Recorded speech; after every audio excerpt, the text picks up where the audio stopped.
Hello friends, I am Rohit Mandhan. Welcome to the basics of geography. This is our IS Conclave Institute which provide you free as well as premium videos on various subjects.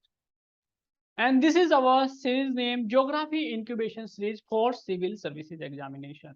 ये series बहुत ही interesting होने वाली है क्योंकि हम यहाँ पे क्या कर रहे हैं, बेसिक्स फंडामेंटल पे काम कर रहे हैं। और जिनके फंडामेंटल वीक है, क्योंकि जो स्टूडेंट्स तैयारी करना चाहते हैं और फिर वो इनिशियल फेज में होते हैं तो उनको नहीं पता होता कि एनसीईआरटी को कैसे पढ़े। एनसीईआरटी पढ़ते तो समझ नहीं आ पाती, स्टैंडर्ड बुक है तो बाद में पढ़ेंगे, ठीक है। तो स्टैंडर्ड बुक और एनसीईआरटी पर कमांड बनाने के लिए आपको बेसिक्स आने चाहिए, तो जो हम इस सीरीज में कवर कर रहे हैं, तो इसलिए हमने इस सीरीज का नाम भी इंक्यूबेशन सीरीज रखा है। अब हम देखते हैं कि जो हमारी ये सीरीज है इसमें हमने देखा है मिनरल्स और मैटर को हमने कवर किया है, जिसमें हमने देखा है कि मिनरल्स क्या होते हैं, कैसे मिनरल्स और रॉक एक दूसरे से डिफरेंट होते हैं। हमने मिनरल्स की यहाँ पे प्रॉपर्टीज को भी कवर किया है, डिफरेंट टाइप्स ऑफ मिनरल्स को किया है, classification of the minerals like silicate and non silicate, वो हम यहाँ पे कवर कर चुके हैं। उसके लिए आप हमारी प्रीवियस वीडियोज को देख लीजिए। अब हम इस सेशन में कवर करेंगे मैग्मा एंड इग्नियस रॉक, ठीक है। तो हम मैग्मा और इग्नियस रॉक को देखेंगे, ठीक है। What is magma and how does magma different from the lava, ये हम कवर कर चुके हैं। उसके लिए आप हमारी प्रीवियस वीडियो को देख लीजिए, जिसमें हम ये भी कवर कर चुके हैं list and describe the major component of the magma. जैसे हमने 3 कंपोनेंट देखा था, लिक्विड, गैसियस एंड सॉलिड, तो वो भी हम कवर कर चुके हैं, ठीक है। अब हम इस सेशन में देखेंगे describe the process of the crystallization. Crystallization का प्रोसेस हम समझेंगे कि क्रिस्टलाइजेशन क्रिस्टल कैसे बनते हैं, क्योंकि ये बहुत ही एक आता है ना कि स्टूडेंट्स को समझ नहीं आता कि क्या क्रिस्टलाइजेशन क्या होता है, कैसे बनता है, वो हम यहाँ पर एक अच्छे से इस पे बेसिक्स पे कमांड करेंगे। अब हम देखें from magma to crystalline rock. अब मैग्मा हमने समझा कि मैग्मा क्या होता है, लावा हमने समझा। अब हम देखेंगे कि मैग्मा जब सोलिडिफाई कूलिंग होती है, उसकी सोलिडिफाई होता है तो वो रॉक बनाता है, ठीक है। अब रॉक बनाते हैं, हमने देखा कि रॉक, हमने देखा मिनरल्स, हमने मिनरल्स को देखा कि मिनरल्स हैव ना क्रिस्टलाइन सॉलिड स्ट्रक्चर।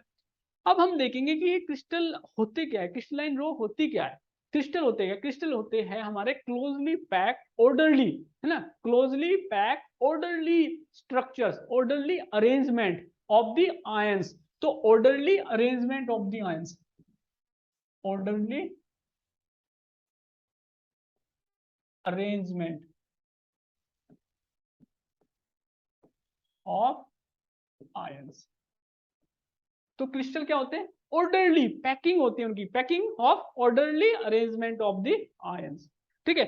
अब हमने देखा इस प्रोसेस को समझने के लिए, क्योंकि हमें अगर समझना है क्रिस्टलाइजेशन को, तो हमें समझना पड़ेगा कि जो क्रिस्टल रॉक होती है वो मेल्ट कैसे होती है। तो हम यहाँ पे रिवर्स इंजीनियरिंग करेंगे, हमने यहाँ पे रिवर्स इंजीनियरिंग के थ्रू समझेंगे। अगर मान ले कोई हमारे पास क्रिस्टल रॉक है, अब हम जब क्रिस्टल रॉक को क्या करते हैं, मेल्ट करते हैं, तो टेम्परेचर क्या होता है, राइज होता है।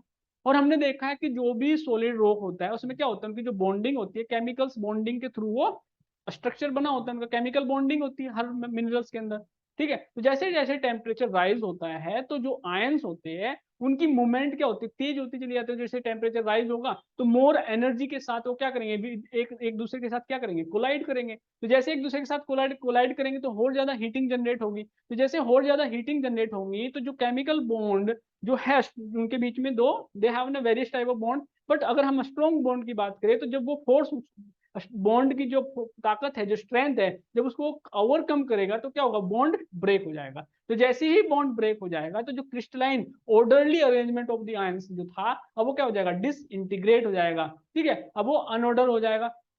अब जो आयंस की मूवमेंट होगी वो क्या होगी, पहले आयंस की मूवमेंट क्या थी, कन्फाइंड थी, रेस्ट्रिक्टेड थी जब वो सॉलिड था। तो जैसे जैसे टेम्परेचर बढ़ा तो क्या हुआ, जो आयंस की जो मूवमेंट है वो क्या हो गई, अब अनऑर्डर्ड हो गई वो। अब वो एक दूसरे के ऐसे ही घूम रहे हैं, उनकी कोई भी डिफाइंड मूवमेंट नहीं है। तो ये हमने देखा कि कैसे जो रॉक है वो मेल्ट हो रही है। तो जैसे इसमें हम देख सकते हैं, तो in this process called crystallization. अब हम देखेंगे जो क्रिस्टलाइजेशन का जो प्रोसेस है, कूलिंग क्या होता है, reverse the event of melting. भाई अगर हम मेल्टिंग को देखें तो क्या हो रहा है, कूलिंग क्या है, reverse the event of the melting. हमने मेल्टिंग को समझा कि कैसे मेल्टिंग हो रही है, अब हम समझेंगे कूलिंग कैसे हो रही है।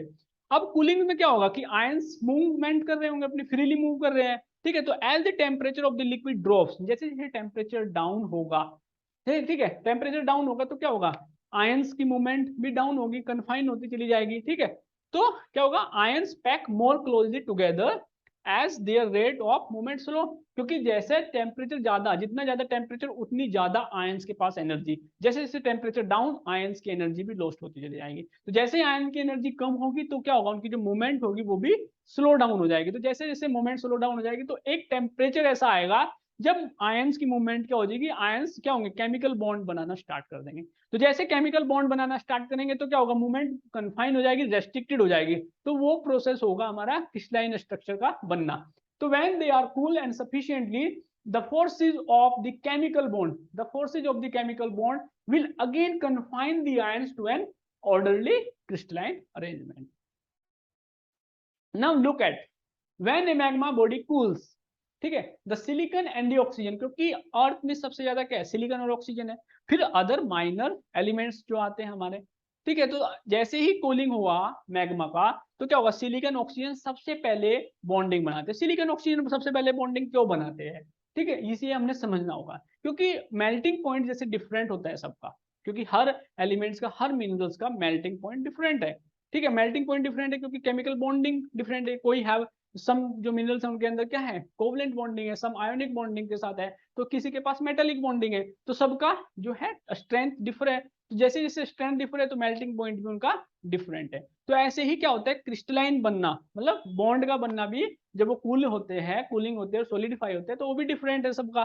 तो सिलिकॉन और ऑक्सीजन सबसे पहले बॉन्डिंग बनाएगा। तो जैसे सिलिकॉन ऑक्सीजन बॉन्डिंग बनाता है तो सिलिकॉन ऑक्सीजन की बॉन्डिंग को क्या बोलते हैं, सिलिकॉन ऑक्सीजन टेट्राहेड्रा, मतलब 4 फेसेस आपको मिलेगा, 1 2 3, ठीक इस तरीके से ये बनाएगा। तो ये हमारा हो गया सिलिकॉन ऑक्सीजन टेट्राहेड्रोन स्ट्रक्चर। आप देखोगे सिलिकॉन ऑक्सीजन, एक बीच में सिलिकॉन है और सिलिकॉन से 4 ऑक्सीजन अटैच है।